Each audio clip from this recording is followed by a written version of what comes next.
Stefan cel Mare, Vaslui 1475, Stephen the Great.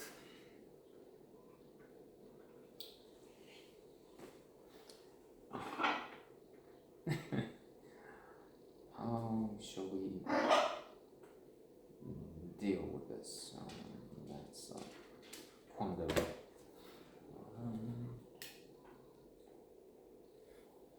Let's try and say there is merit in this feature and what it depicts. In that, indeed, there's a lot of effort. There's some good actors there. I'm thinking Gölgedinka. In my view, one of the three greats. There's George Constantine, somebody on the level of Jack Nicholson, and any one of the best, the creme de la creme. He didn't have the chance to be offered the leading role in One Flew Over the Cuckoo's Nest or Chinatown, but he is, well, he's deceased now. Alas, he was at the highest level.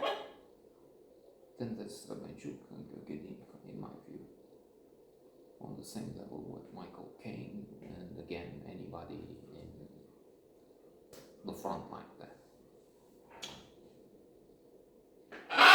Poof. And Dinika is the leader of the Turkish army here. So that's something to watch for. There's a battle, there are clashes, they have, I don't know, hundreds of thousands of people from the army accessible. I mean, they could use cheap, in the case of the army, recruits the soldiers. I'm guessing free of charge.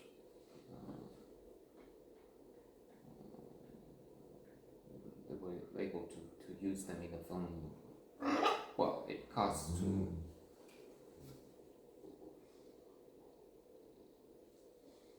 I was going to say it costs to feed them, but the army has to feed them anyway, so maybe the cost to film production was ultimately zero, because everything was maybe provided by the army with orders from the top. We need this to use as propaganda and whatnot, show off how big, how great we were. So you do all they ask you, bring troops, so limitless.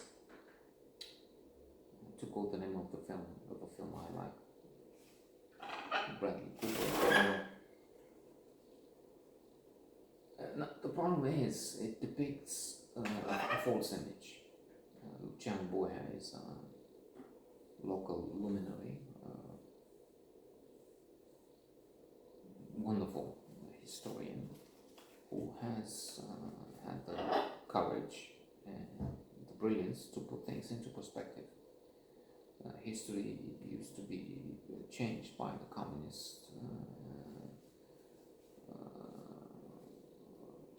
here and elsewhere. First of all, history depicted in terms of class struggle, the oppressors and the oppressed, the rich and the poor fighting always. Well, and that's it. I mean, that's then nationalistic. We fought here, we stopped too briefly. Yeah, there's more, of course, the details, but as a main theme, we fought here bravely, superheroes.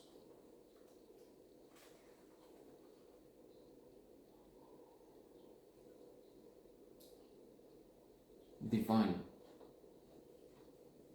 fight, gods. I'm wondering if I still have the water running outside. That would be tremendous practice of. And that's why they have the Louvre, that's why they have palaces in Paris. Well, maybe not Paris, but Vienna anyway was saved because of us. Without us, the Turks would definitely extend the Roman Turkish Empire to include Vienna, Austria, and eventually, why not, occupy France.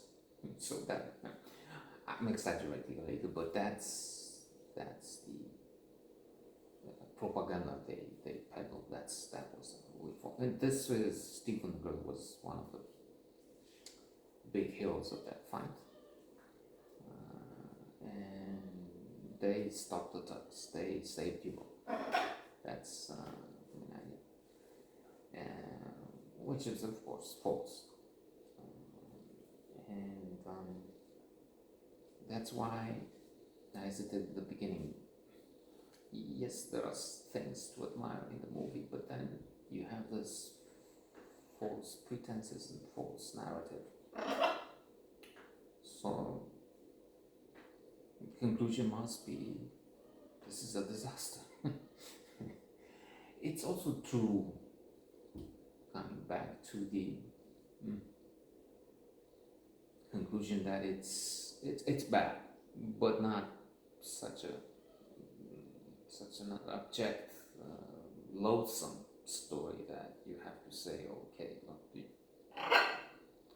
no way, because there is something there. I mean, indeed, there were fights, there were brave people, there were small armies here facing huge, hundreds of thousands. Here it's 120,000.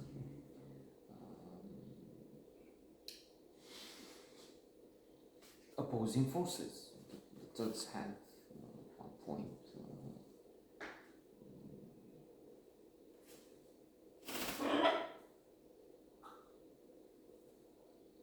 they have achieved a peak of climax of power, and